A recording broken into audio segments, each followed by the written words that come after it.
Labdien! Šodienas stundas temats – lietvārds.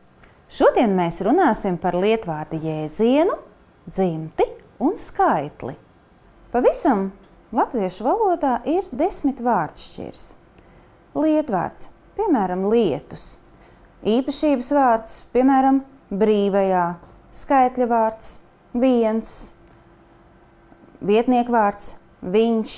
Darbības vārds, dzīvo. Apstākļu vārds, nekad.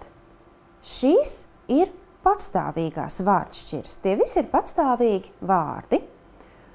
Savukārt palīga vārdi ir prievārdi, piemēram, ar, partikulas, piemēram, gan, un saikļi, piemēram, ja. Un bez tam vēl izsauksmes vārds, kā tekstā re, kas nav ne patstāvīgs, ne palīga vārds. Lietvārdi, īpašības vārdi, vietniekvārdi, skaitļu vārdi, darbības vārdi ir lokāmi vārdi, bet prievārdi, saikļi un partikulas un arī izsauksmes vārds un arī apstākļu vārds ir nelokāmās vārdšķiras. Mēs redzam, ka lietvārds ir patstāvīgs, lokāms vārds. Lietvārdam piemīt priekšmetiskums. Tas nozīmē, ka mēs vienmēr varam pajautāt, kas tas ir. Lietvārds var nosaukt dzīvu būtni, piemēram, arhitekts, kaķis, priekšmetu, objektu vai vielu, piemēram, piens vai Rīga, dabas parādību, kā piemēram lietus, procesu vai stāvokli, piemēram, skriešana.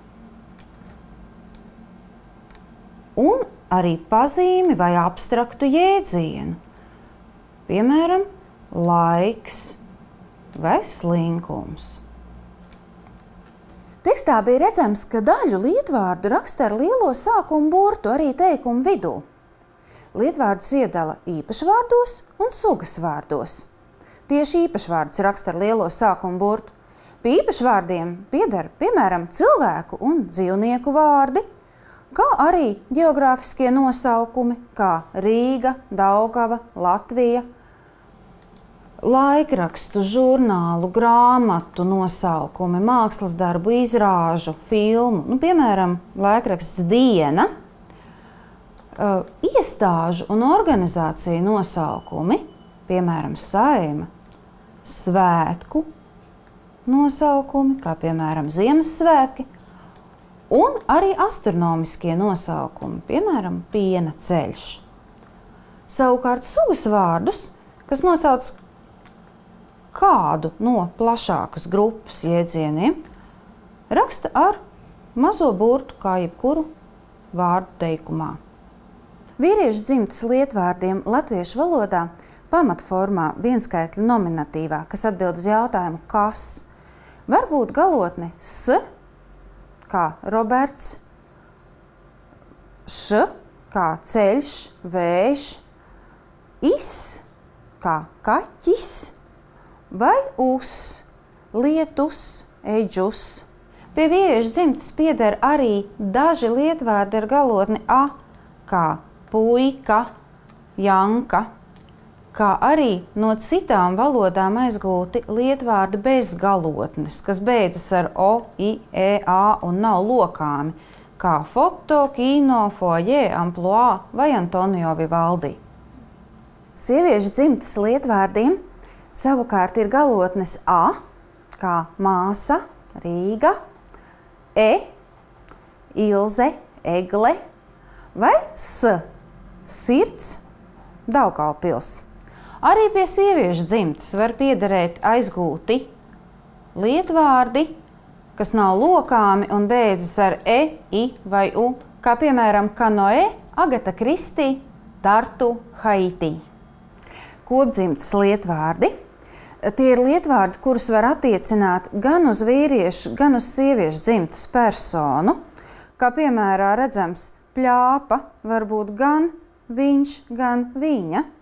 Tos var attiecināt gan uz vīriešu, gan sieviešu dzimtes personu, un tie parasti beidzas ar galotni a, vai e.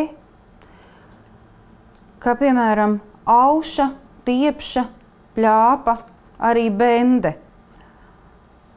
Pie kopdzimtes lietvārdiem pieder arī daži uzvārdi ar galotni a vai e, kā piemēram gan Anna liepa, gan Uldis liepa, Aija smelte un Kārlis smelte. Lietvārdam latviešu valodā piemīt arī skaitlis. Lietvārdiem vienskaitlī un daudzskaitlī galotne atšķiras. Ir viens kaķis, bet vairāki kaķi, viena pele vai daudzas peles. Tātad lietvārdam ir viens skaitlis un daudz skaitlis. Vīriešu dzimtē visiem lietvārdiem vienmēr ir galotne i. Neatkarīgi no tā, vai vienskaitlī ir s, mums ir arhitekti, Roberti. Ja vienskaitlī š, ceļi, vēji, vienskaitlī is, bet brāļi, kaķi, un arī vienskaitlī us, eģi, lieti, vienmēr daudzskaitļa galotne būs i. Savukārt sieviešu dzimtes lietvārda daudzskaitļa galotne ir atkarīga no tā, kāda ir galotne vienskaitlī. Lietvārdi, kas vienskaitlī beidzas ar a, daudzskaitlī beigsies ar as, ar e, es un ar s, is.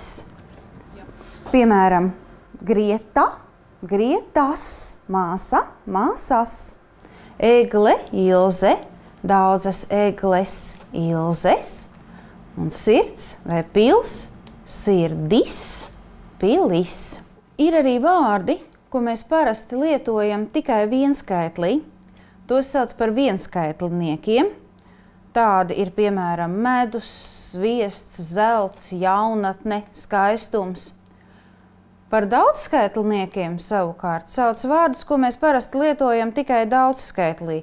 Mēs sakām tās vienas, šķēres, brilles, svētki, meli, arī pilsētu nosaukumi, kā piemēram talsi. Ir atsevišķi vārdi, kuriem skaitlis maina jēgu. Piemēram, tas ir Jānis. Un tas ir viņa gods, bet godi un Jāņi jau nozīmē svētkus. Un tātad šodien mēs iemācījāmies, ko var nosaukt lietvārds. Dzīves būtnes, priekšmetus, objektus, vielas, dabas parādības, procesus, stāvokļus un abstraktus jēdzienus. Kā iedala lietvārdus? Tos iedala īpašvārdos, kas rakstām ar lielo sākumu burtu arī teikumu vidū. Un sugas vārdos. Lietvārdiem piemīt dzimte. Sieviešu dzimte un vīriešu dzimte. Un lietvārdiem piemīt arī skaitlis. Vienskaitlis un daudzskaitlis. Paldies par uzmanību! Veiksmi mācībās!